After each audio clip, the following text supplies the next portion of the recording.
right now as real estate professionals, being nimble. Hey, yep.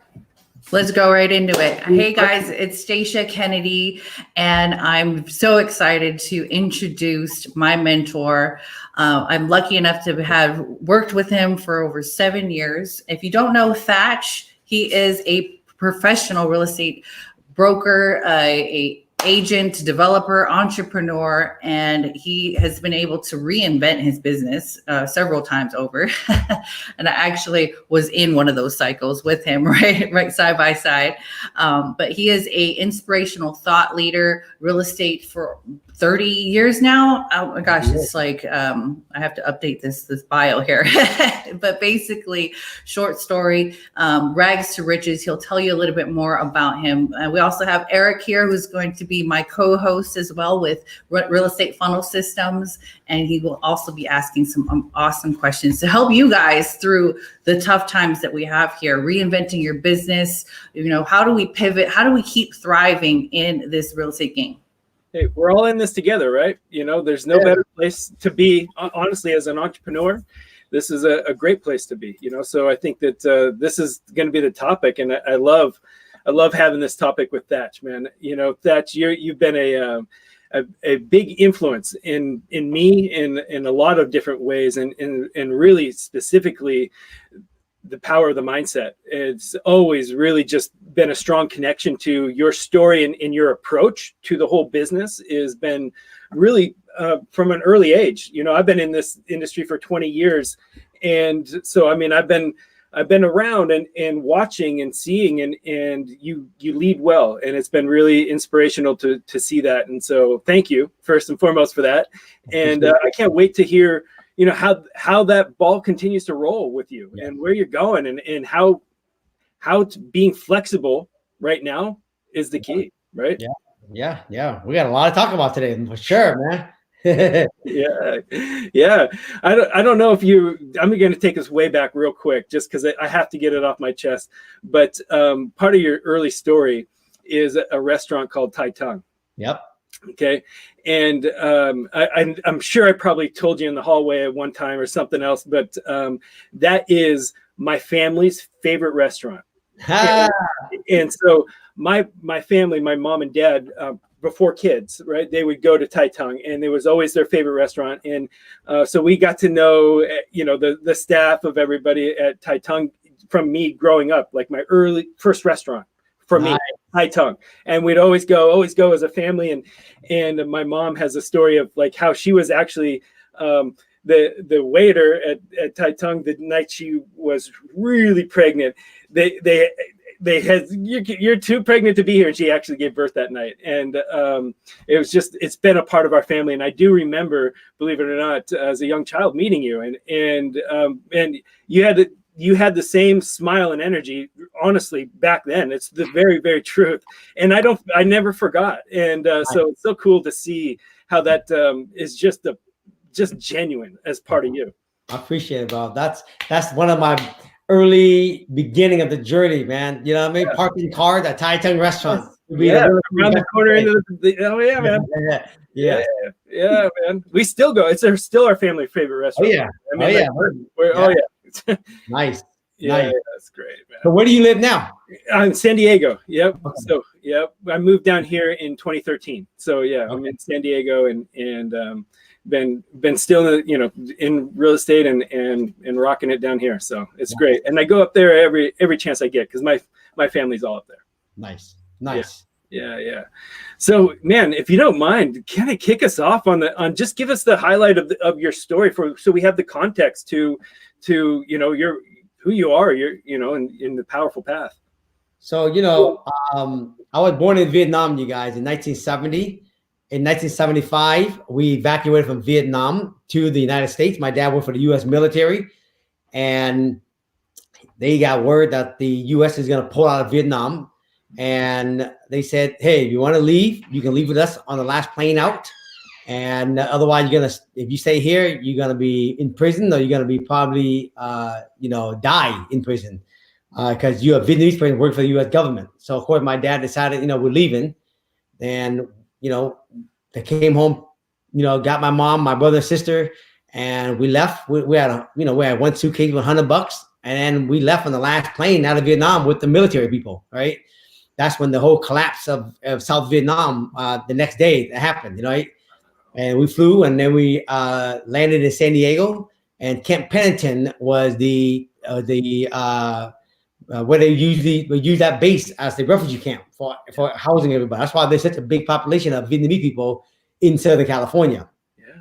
Right. So we landed there. We lived in the homeless shelter there for about a month and a half. And then Governor Evans from Washington State, he came down to California, decided to migrate like 500 families to actually help bring them up to Washington so they could help, spread the immigrants out. Right. Yeah. So my dad decided to pick Washington State to come up here. Otherwise, we'd be living in Southern California right now. So we were the first group of family that arrived in Washington State and Camp Murray in Tacoma, Washington, which is McCord Air Force Base. They used that place as the shelter to house all the refugees there. We stayed there for about a month and a half, almost 2 months. And then a guy named Charles Zettler, who's a volunteer there, he worked there, and he actually sponsored our family to come live with him and his mom. And so that's when our journey began there in 77. And then my dad got a job as a custodian up in Rainier Valley. So we moved up to South Seattle. Yeah. We lived there. And when I went there, I had, regular job like newspaper. Eventually I went to school at Franklin High School. I graduated in 88. When I graduated, I went to school at South Seattle Community College to fix aviation for airplanes. Had nothing to do with real estate, obviously. Yeah.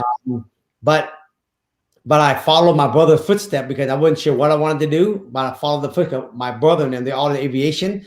So when I graduated from college in 91, I had my degree to go fix airplane, but the only one was hiring was airline company out of state, not locally, to fix airplane, to be a mechanic. Yeah. And I didn't really want to be a mechanic. I just did it so I can just say I did it. Yeah. And I remember in 91, I graduated from college. I wasn't sure what I wanted to do. And in the meanwhile, I just went and I had a job full-time at Safeway as a dairy manager. Mm-hmm. I worked there Monday through Friday from 6 to 3. And then on Friday night, I would work at Tai Tung from 4 to 9 o'clock on Friday night, Saturday night, and Sunday night. Yeah. Right. And then on Saturday and Sunday morning, I work at a body shop in Bellevue. So I worked pretty much the whole cycle when I graduated. And in 1991, I was sitting at Tai Tung, and my friend Linda Chan, the owner's daughter, says, she was studying for a real estate license. And I asked her, what are you doing? She said, I'm studying for my license. She says, oh, okay. She said, you should do it. I think you'd be good at it. And I was like, really? And I asked, how much money can you make out of that? 7% commission, which is wrong, right? Yeah. I thought $100,000, you make 7%, you make $7,000. You know what I mean? Saying you sell 10, how you make 70 grand, you're good, right?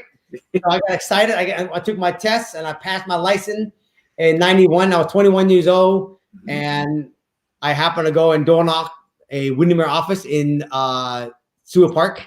Yeah. And the manager was super cool, Brian Fairchild. He gave me a chance. I was the youngest agent ever hired in Puget Sound Multiple. The next older one was like 36 or something.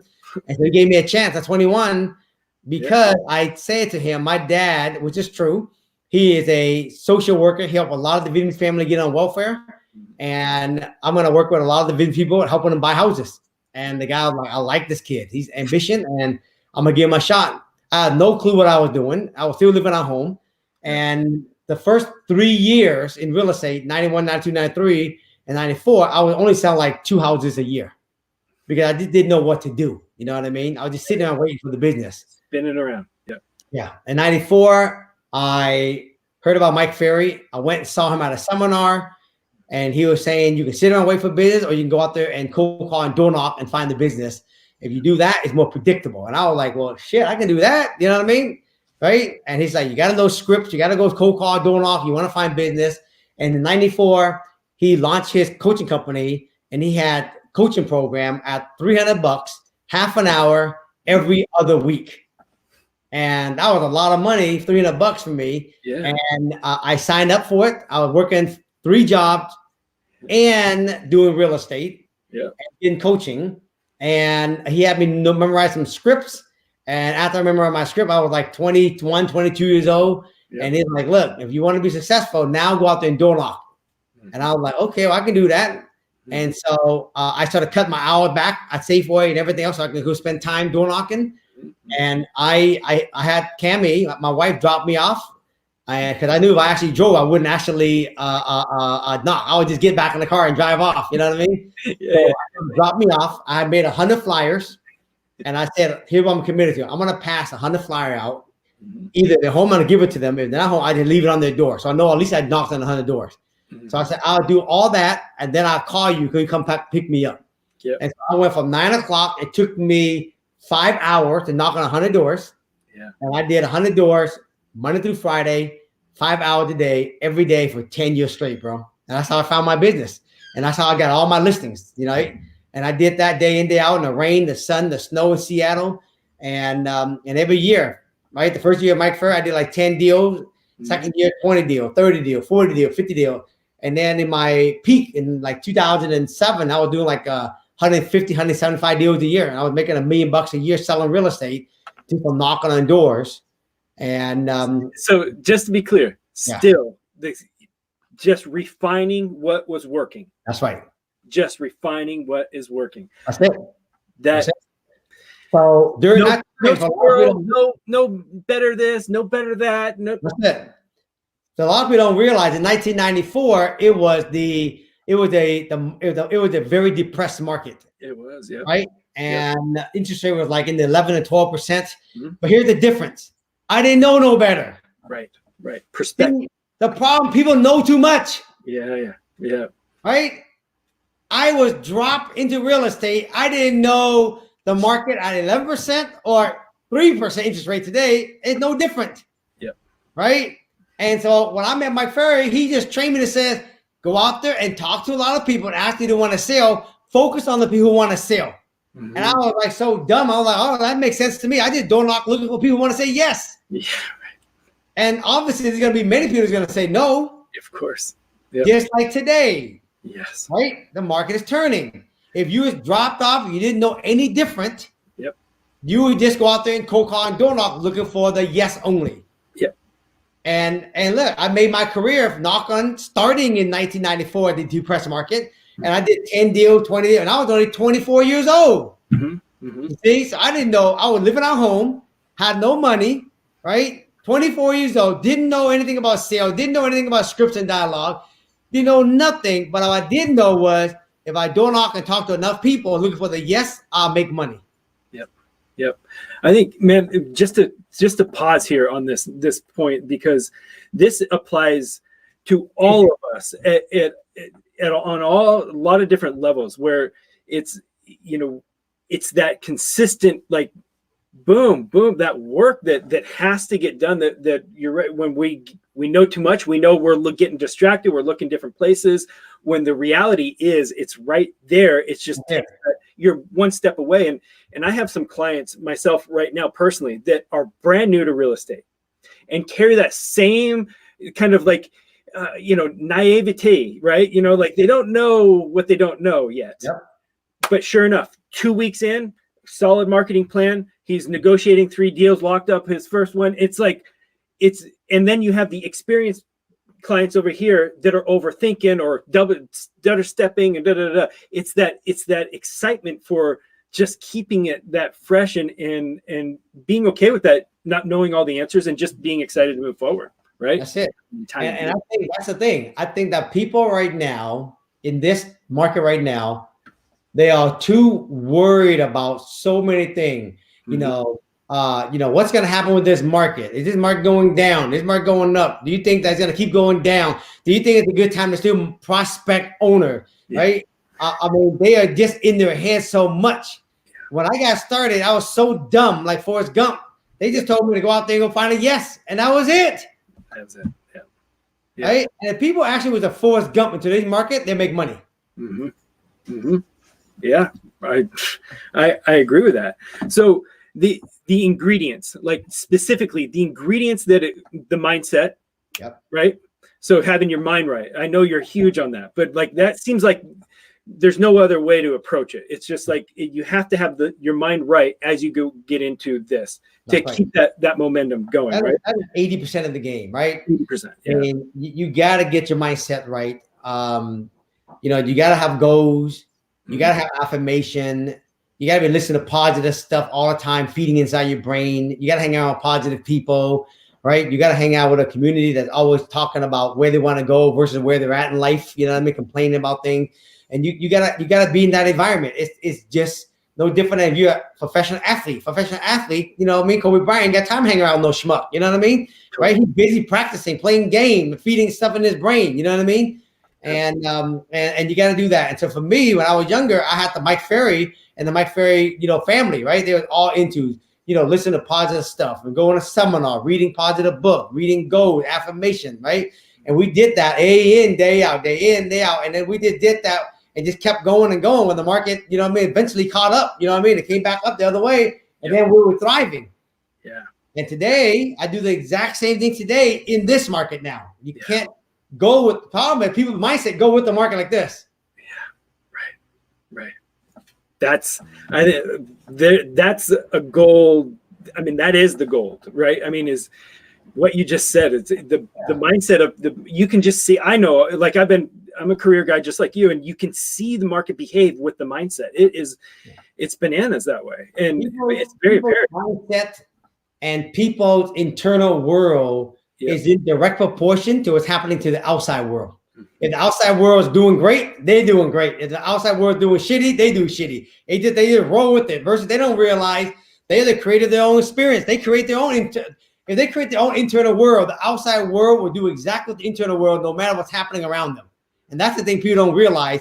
And I know that because everything in my life, everything in YouTube life, you already know when bad time comes, it all works out at the end.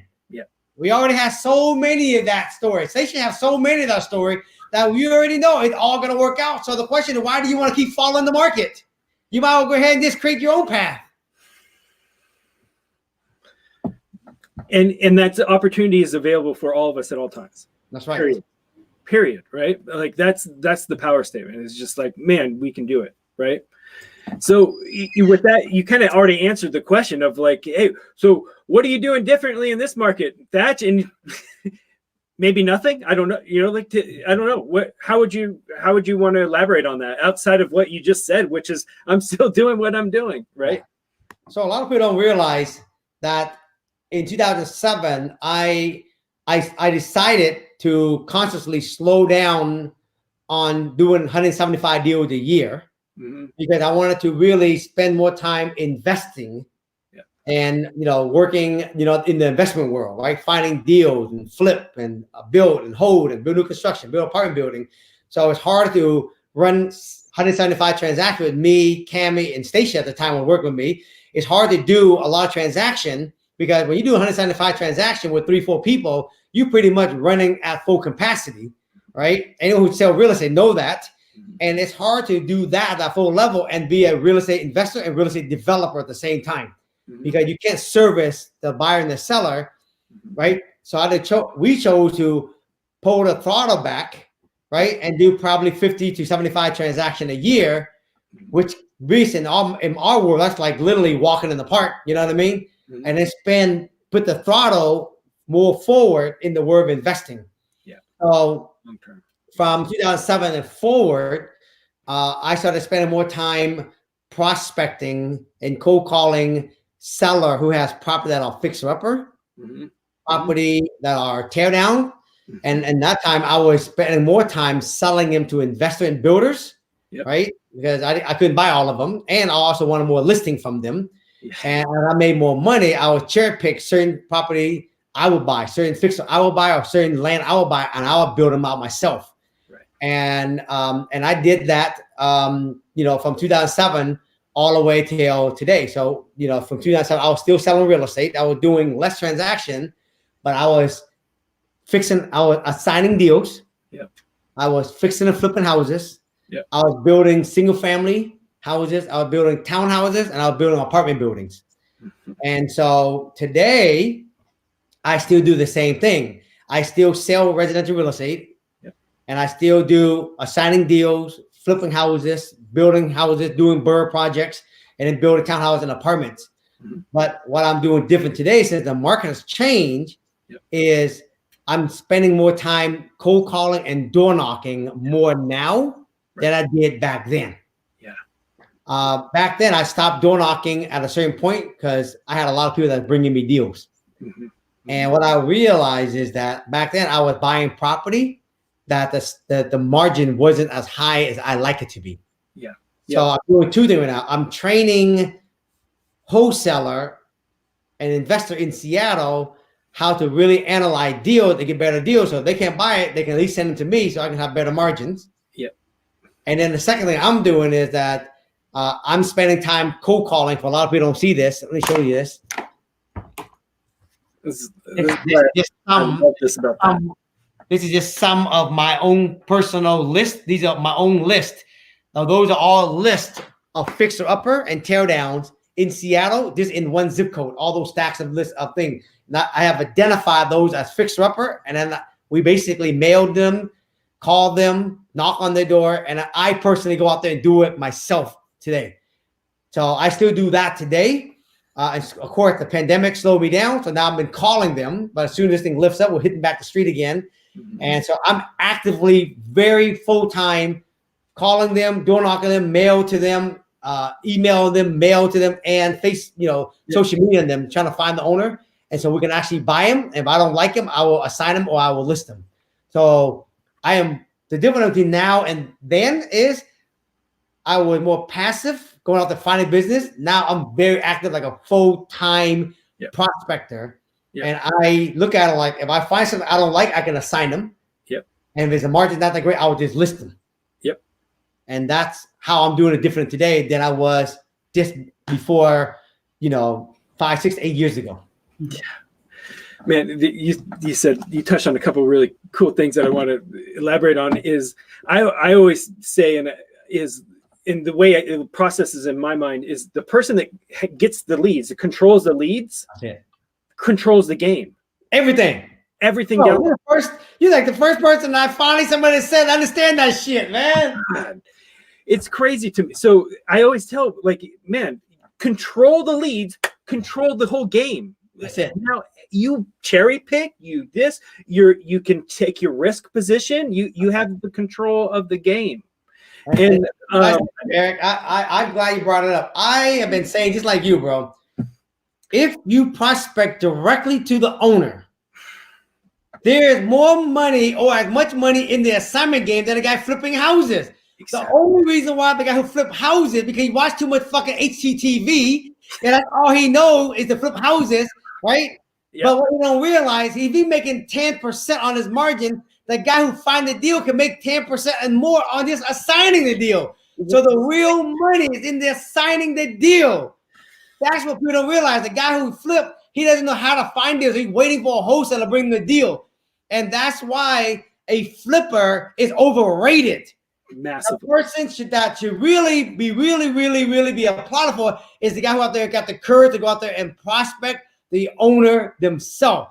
Now, right, I didn't say this to you and for the people listening. And I don't say this to impress you or the listener. I say this to inspire you guys.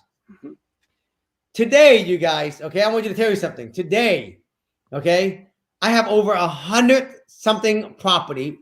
And my 100-something property, I get $100,000 a month in positive cash flow after everything is paid every month passively. Do you understand what I just said?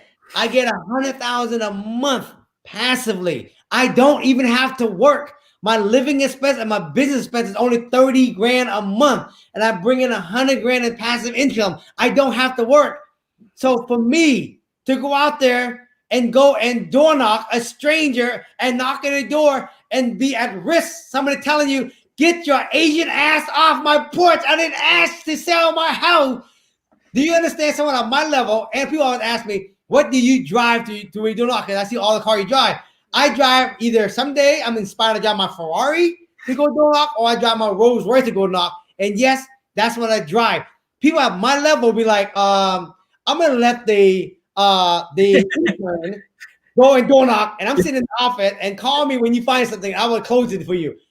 I'm doing it myself, guys and gals. I'm doing it. You know why? Because I know if I find the deal, I got many options with it. If I want to make quick money on it, I would just assign a deal, make 50, 75, 100 grand, and be done with it. And that's easy, quick money. But the hard workers, knowing your script, know how to evaluate, know how to find those fixer, and have the courage to go cold call and door knock them. That's where all the money is at.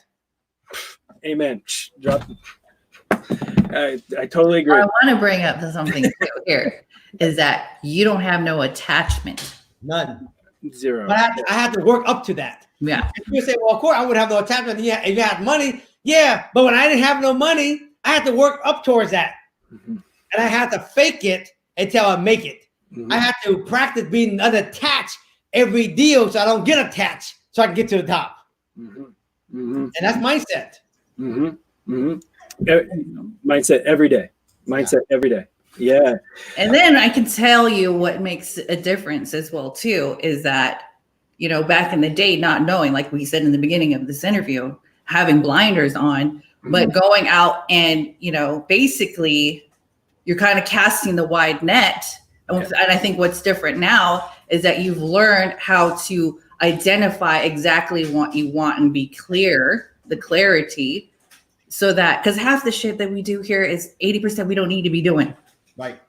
To be honest. Yeah. And so being clear on exactly what you want and, you know, going after those specific deals, doing the research on what houses you want to pick instead of walking an entire radius. Yeah, back then I used to go on every house. Today, I know some people, my friend Thach Nguyen, they teach drive for dollar. Yeah. But when these right here, you guys, I have identified and created my list. Yeah. These 8, 9, 10 folder here. Yep. This is one zip code broken down, and these are all fixer in every one of these folders. Yep. So I identify the fixer already, and then I go out door knock, and I call that door knocking with a purpose versus driving for dollar. Yes, exactly. You do the same thing, I believe, right? Yeah, know your client. That's exactly right. So I always said, know your client. Who do you want to help? Who is it that you want to do the transaction with, and where are they? And if it's that fixer, great. Know their avatar. Go find that. I love to use it through the data. Go find them through the data. There's the list. Boom. And then it's engagement. And how creative and relentless is your engagement? If you're there to help with a smile and you're always showing up, they're not going to shake you off. Good chance they're going to work with you. Yes. It's, you know, a smile, good mindset, and being relentless goes a long way every time. Yeah, sure. Yeah, that's I think the way the key for me on this topic is really understanding that data set, like really knowing who your client is, so that you are, you know, really your time is as efficient as possible, because there's nothing fast about door knocking. No, you're not cutting corners. You're doing the work. So if you're going to do the work, doing it as efficiently as you possibly can matters, right? And then you're good. You hear what I realized. The clearer you can get on who are you going after, and learn how to create a list of those people so you can actually sniper style the prospecting versus machine gun style, right? Like for me, I realized this is use fixer houses in one of my thing. So I want to go find fixer houses and zip code that I want to work, and then certain zip code also, you know, you might not want to work, right? So I know certain zip code I want to work, certain one I don't want to work, and I want to find fixer in those areas. So when I'm clear on that, and I go find all the fixer in those area, now I got 200. Like I just did a zip code the other day in my town. It's a big zip code, and I found all the fixer. I created the list, and I created my criteria, and I found 258 fixer in this one big zip code. So now I have the zip code now, and so now I can start marketing this zip code. I mean, these 258 homes, because they all identify as fixer in my book. Now we'll drive by those property, right? That's efficient. Absolutely. So now to kind of go into, you know, I know people are wondering, you know, like controlling the game by controlling the leads. That's key. Number one, fundamentally, if you understand that and you're going to position yourself to win. Yes, right. More times than not, always, right? So that's then. But once you are working with the prospect, in today, are you analyzing it differently than you were 3 months ago? I mean, that's an obvious, right? Yeah. And so from that stance, are you now shifting your like, hey, I'm going to be concentrating on assignments right now, or I'm going to be concentrating on a development, or like what is it? What area of your business do you feel like is going to be expanding right now? Right. Good. That's a great question. So of course, as an agent, I'm continuously work my residential business. That's what I call the low hanging fruit. Yep. Okay. So during these time, you guys, is where you really, if you're an agent listening, really spend the time checking in with your database. Mm-hmm. And most importantly, come from a place of how may I help serve versus calling to check in and see, are you looking to buy and sell? That's one thing. Yep. For me, I have money, so I'm still buying. People ask me, am I still buying in these times? Mm-hmm. And the answer is yes. Mm-hmm. And there's 3 criteria, right, that I'm still buying. If it fit these criteria, see, this is what happens when you become more an advanced investor. If I find property that fit these 3 criteria, then I'm buying. Criteria number 1. When I buy a property as a fixer, okay, it's a fixer, and it has to meet 30 to 50% margin. Mm-hmm. So how I determine a margin is that if I take the ARV, which let's say I buy a fixer-upper, and ARV is $1 million. Okay. I always say multiply to 70%. Yep. Which is now 700,000.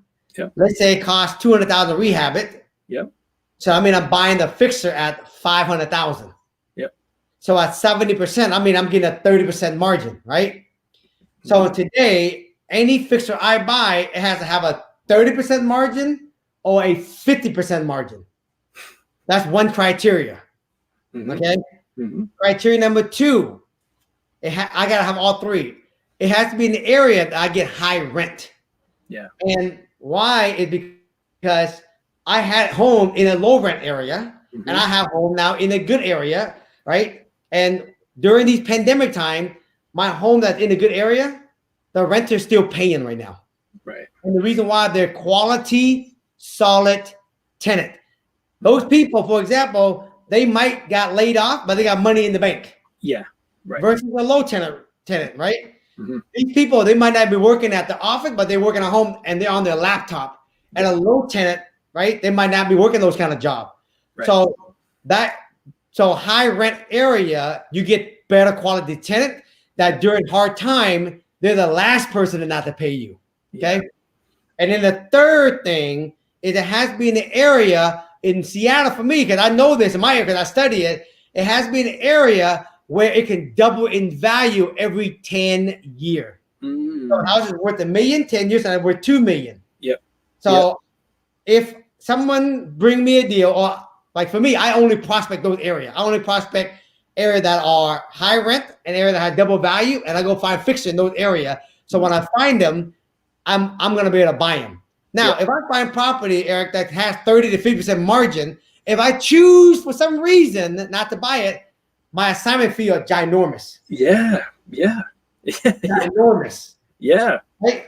So I start off with looking for property that give me 30 to 50% because in those margin, I can do what I call a faux BRRRR. And you know what a BRRRR is. Buy it as a fixer, rehab it, rent it out, refinance, repeat the process. Yep. But when you do 70, when you got a 30% margin, you can get all your down payment back. Yes, right. It's 70% loan to value, right? So before this market, I did 30%, but now it has to be 30% and more. Mm-hmm. So if I buy anything like 30% more, I can buy it, rehab it, keep it as a rental, give my down payment back out, but I'll leave all my equity in it. So I got solid equity in it. Yeah.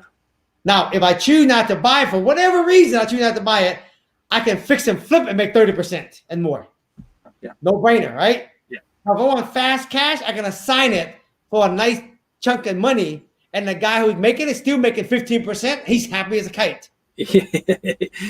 Yeah, in my market, we're buying on thinner margins than that. You Right? know, yeah. So I find somebody got 30% margin. I assign somebody and they can make 10, 15%. I'm making 15% on an assignment fee. All day. Yeah. That's what I'm doing different. I think different. I go for different location that's different, right? And I have a higher standard that's different. And this is what this market does for me. It helped me raise my standard and give me more clarity on where are the market, where are the tenants. Those are the area I want because I'm going to prospect those area. And before this, it wasn't shown to me because you were just on autopilot. What this market did, it raised my standard to get more defined on better deal, better location, right? And higher standard on deals. Well said. I mean, shoot, like concentrate on your client, right? How are you serving them? Get real clear on them, get out and take action. I mean, this is what I'm hearing. I don't know if anybody else. All these are here, Eric. These are all these stacks of property. Yeah. Those are all property in those areas I just mentioned to you. This is one zip code. Yeah, that's amazing, right? That's awesome. Yeah. So now I gotta ask, team, do you have a team? Do you have to work with a team? Like, talk to me about the team and that scale aspect of it. What's your take on that? Yep. So I'll give you guys the overall Thach Nguyen team. In my residential business is me, my wife Camie, and her sister as an assistant. Okay. In my rehab team, it is me, Camie, and my one general contractor. In my world building townhouses, it's me, Camie, and my builder, Chris. In my world of apartment, it's me and Camie and my partner, Paula Bellardi, who Station knows, right? And in the world of investing, right, finding deal is me and my man, Loren. What up? Yeah. Right? So that's my whole entire team. Yeah. And last year, we did $5 million in net profit. Yep. Lean and mean. That's it. Now, just so you guys know, the only person that's on payroll is Lorenz and Camie's sister. But my general contractor and Chris and Paul, they're all on 1099. Yeah, of course. That's it. They get paid when the project is done. Exactly.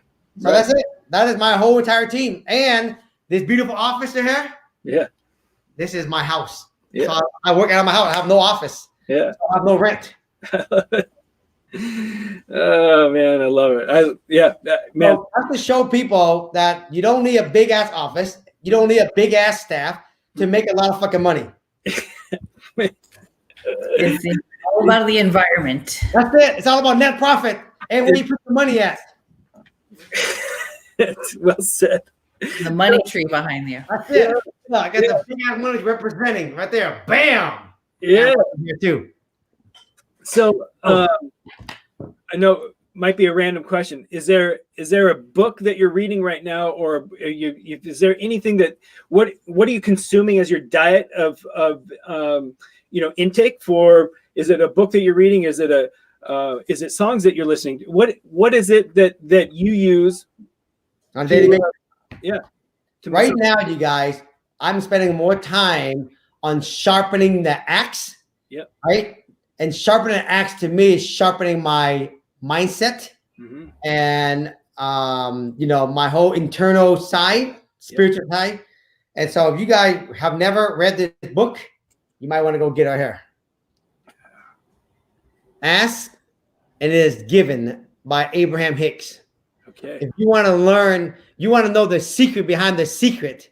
Yeah. This is the secret behind the secret. You got to know the movie The Secret. Yeah. This is the secret behind the secret. This is the people who started the secret. These are the teacher. This teacher is the teachers of all 5 or 6 of the people on the secret. Okay. Yep. And so if you got to follow me on Instagram, every morning I spend 15 minutes meditating. Yep. And one of my meditation is Abraham Hicks has 5 or 6 guided meditation. I listen to every day. It's 15 minutes long. You can actually find it on YouTube. It's free. And I listen to that every single day and I meditate because it's more important to quiet your mind more ever than actually work harder. It's about sharpening the axe versus chopping more trees right now. Man, you're speaking to me. I needed those words right now. Actually, that's really healthy because it's hard not to I'm, as an ambitious entrepreneur, and I'm sure people watching this can relate, man. And your shirt says it all. And every shirt, it speaks directly to me because it's not the grind, it is the align. Okay. And that's what I'm hearing from you right there. And to me, Eric, grinding is like chopping the tree with a dull axe. Yeah. And everybody right now is in fear. They're concerned. They're in panic. Yeah. And when you fear panic, the natural reaction is do more, chop faster, chop more. I can't go home, honey. I only work 8 hours. I need to chop 10 more hours. I got 24 hours. Let me chop 12 hours. And they think chopping longer and chopping harder is going to get the tree down faster. What I say to people is, listen, chop 4 hours and spend 4 hours sharpening the axe, and you'd be more efficient than the guy chopping 8 hours.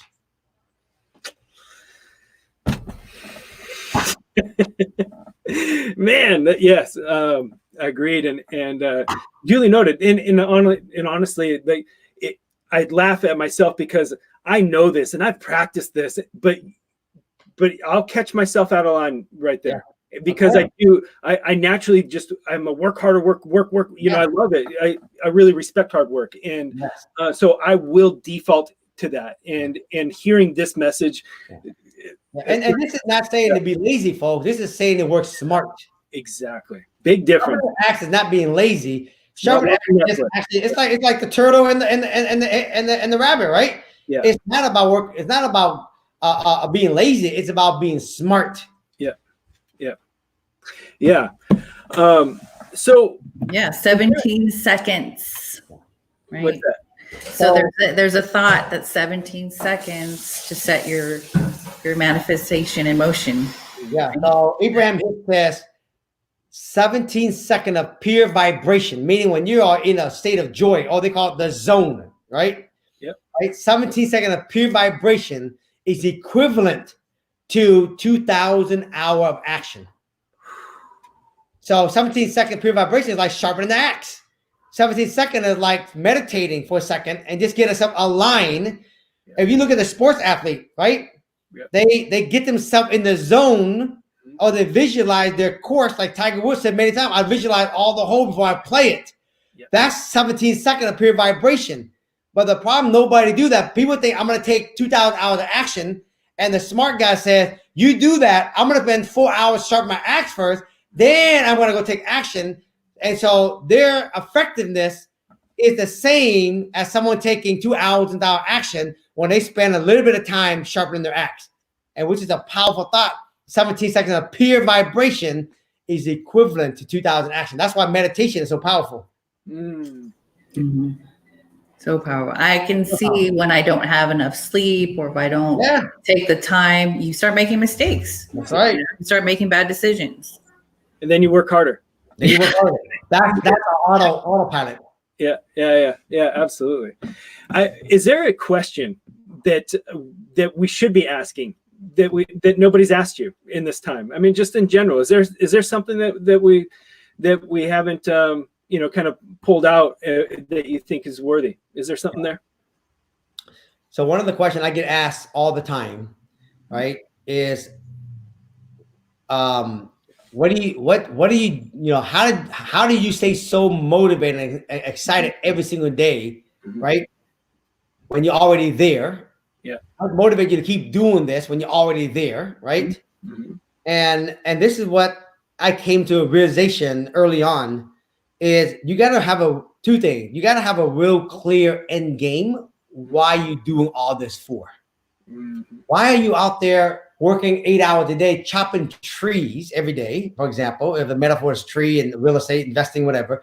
Why are you out there working so hard every day? What are you doing all of it for at the end of the day? Yeah. What's the end game to this whole thing? Yeah. Right? Because you see there's a lot of people are, out there that are successful in the eyes of others. They got the house, the car, you know what I mean? They're on Instagram, they're flexing, they got money, they got watches, they got everything. Right. But then when you meet some of the people behind the curtain, you know what I mean? They feel like they're panicking. They don't got it together. They're grinding still. Right. They don't have it all together. And for me, what I realized early on is that what I'm doing all this for the end game is for freedom, option, and choice. And freedom, option, choice to me, you guys, is I want to be able to work when I want to work, where I want to work, with who I want to work with. Yeah. Okay. Yeah. And in order for me to do that, I got to position myself to get to a point in life sometime in the near future. This is early when I had this conversation, is to set myself up so that I can actually have enough money so I can trade my money for time. Yep. And I call that wealth. And before then, I was trading time to go make money, and I call that being rich. Yeah. And so at some point, I tell people, you got to start thinking long term, right?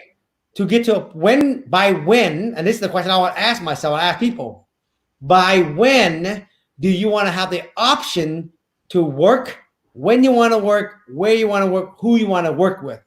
And that's called wealth. That's called freedom. And in order to do that, if you got a $30,000 a month lifestyle, I'm gonna call it like that, yep, then you gotta have at least 30 grand or more of what I call sleeping money or mailbox money, or we call it passive income or cash flow, to actually be out of the rat race. Yep. So if you're gonna be flipping houses, flip with a purpose to build wealth, not flip to be rich. Right. If you're going to go out there and assign deal as a vehicle to build wealth. So one day you can have the wealth, so you can actually have the choice to do what you want to do, versus assigning deal to build the richness in your life. Yeah. The problem with being rich is when the treadmill stops, the whole damn lifestyle stops with it. Yeah. So the problem, I know a lot of people who are assigner, flipper, and even builders and investor who don't work to build wealth. Yeah. They just keep working until they die. Warren Buffett has the best quote ever. He says, if you don't find a way to make money when you're asleep, you're going to work until you die.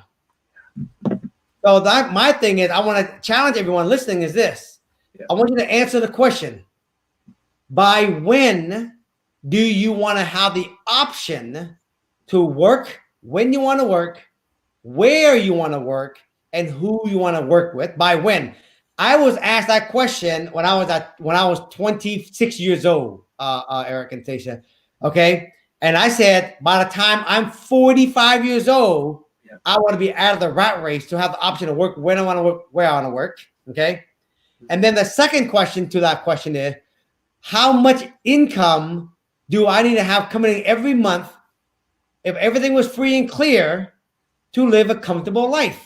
Mm-hmm. I'm not talking about flying around on private jets. You know what I mean? Yeah. Living in a penthouse everywhere I travel, right?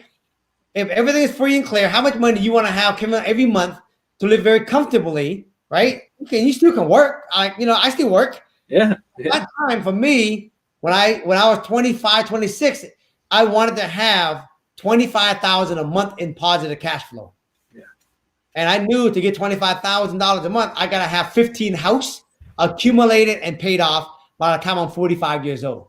Mm-hmm. And so from the time I was selling real estate at 26, 27 full time, at 45, I was working with a purpose.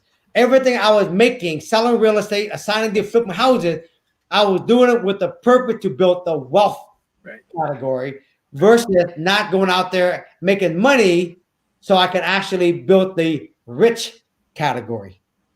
And if you did that, then you are on track so that whenever you make money at 10, 20 years down the road, you guys, when you're doing that correctly, then you will trade your money back with time.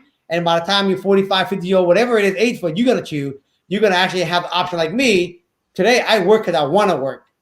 And I want to do it because I choose to do it. And I can do it here in Mercer Island where I live, or I can go to San Diego on vacation. I can work down there when I'm down there, or I can work in Hawaii, right, when I'm there. Yeah. Don't matter. I set myself up for that. So the question everyone always asks me, why do I get motivated? Because I'm doing it for freedom, option, and choice. Yeah. I'm doing it for the wealth. Mm-hmm. That's the difference. Wealth versus richness. And everybody get it twisted. They're all rich, but they got no wealth. And that's a whole different thing. Yeah. Yeah, well, spoken like the rich dad that you are, right? That is the message, man. That's really cool.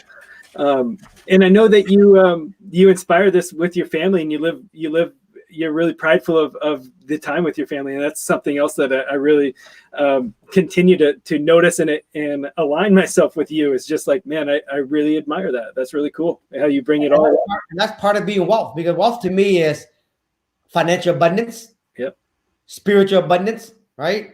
Mm-hmm. Physical abundance. Yep. Wealth is balance. Wealth is family. Wealth is joy. If you were to ask me what wealth was, 10, 15 years ago, it's about how much money I make, being number one on stage, right? Mm-hmm. How many trophies I got in my office, you know what I mean? I ain't got no trophy in my office. The only trophy I got is my little Thach miniature man right there, right? And my money tree, right? But to me, wealth is about balance, family, joy, abundance, physical, spiritual. That's balance. That's wealth to me, right? And it's not about just money, man. And a lot of people, I know a lot of people, man, even the gurus. Oh, yeah. Okay? They don't got no wealth. Yeah. They got money. Yeah, but they ain't got wealth. Spiritual side, they got the physical side, right? Some of those gurus right now getting their ass kicked right now because of over leverage. Yeah. A lot of them. Yeah. Okay. If I drop some name right now, I hurt some feelings out there, but I'm not gonna drop the name. Yeah, I mean, like, there's always what you've taught me was to have a purpose, right? Like, what are the things that you want to manifest? Go after that. And some of the things that you've been able to do is take your whole family on trips. That wealth creates the options, freedom, option, choices. Right. Yeah. Legacy. My family every year on an extravagant vacation paid by me. Yeah. And the goal is to go to Vietnam in this December. So we got to see how that works. Yeah. I'm sure it will work out. That's I'm sure it will. That's really cool. What do you do for fun? What puts a smile on your face when you cut it loose, Thach? What do you do? What is it? Is it something simple? Or is it very simple, man? Very simple. I'll show you what's very simple. Come on, tell me. I'll show you what's very simple. First of all, I spend time with my kids, right? We have baseball all the time, right? Yep. And of course, baseball is no longer baseball, right? There's no baseball right now. But when we have baseball, we have practice every night. I love doing that. Today, I love traveling, right? Yeah. And I love doing a lot of traveling. But this is my joy right here. One of my joy, okay? I love this because this is part of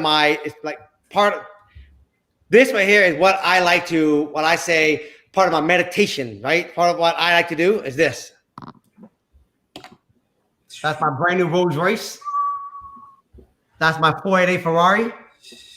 And that's my brand new G-Wagon Mercedes.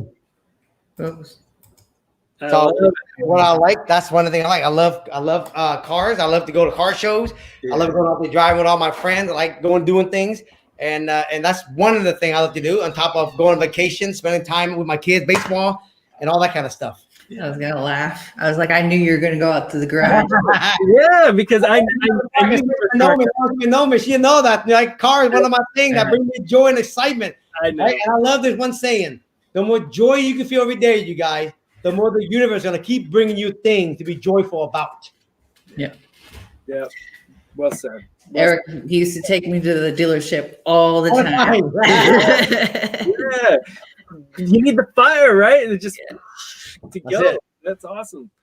Yeah. Well, man, Stacia, is there anything else? I don't want to take that too much of Thach's time, man. I really appreciate all this time you've been sharing with us. This has been great. I could exchange with you all day, every day. This is fun. This really is. That's great. Is there anything else, Stacia? So, I guess my last question I like to ask a lot of our guests is like, what are you working on now? Tell us, we want to give you some time to maybe talk about Springboard to Wealth, how people can get a hold of you. Yep. And if you have any, spots available, I know you're limited on coaching time, but what's going on in that world? Yeah. So on top of my real estate business, as a fun little side thing, I get a lot of people ask me, can you coach me how to be a more savvier, smarter real estate investor? Of course. And they don't realize when I teach them how to be an investor, I teach them how to be a good prospector. Right. Yeah. I teach them how to go evaluate deal. I teach them how to go flip houses. But really what I'm really teaching them is how to be a master marketer, master prospector, and learn how to evaluate, find deal. So if you want to learn how to do that, then just go to Springboard to Wealth, right? with the two wealth, the TO, springboardtowealth.com. And you guys can check that out. Or you guys can go to my Instagram account, right? If you guys don't follow me right now, follow me on Instagram. My handle is Thach Nguyen. Obviously, Facebook too, but I post a lot of stuff on Instagram every single day. And on my Instagram, by the way, great follow. You got to follow. It's great energy. Sorry. And on my bio, I have all my link to my program. So go check that out. Yep, springboardtowealth.com right there, right? Or you can follow me on Instagram. So I'm working on that. I'm working on a bunch of projects. This is my newest project station. You haven't seen this. This is a 100-unit apartment building we're building right now in downtown Oakland right now. Oh yeah, cool. Yep. Right, so that's a new project we're working on right now.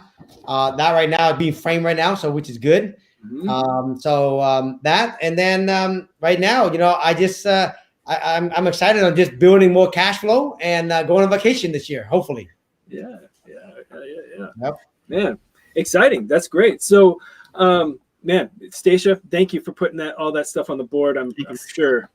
Yeah, I mean, you guys follow him on Instagram. He's doing a lot of great interviews. He's putting out a lot of content. I started him off on the Gary Vee track before. Did y'all have it? Give it up.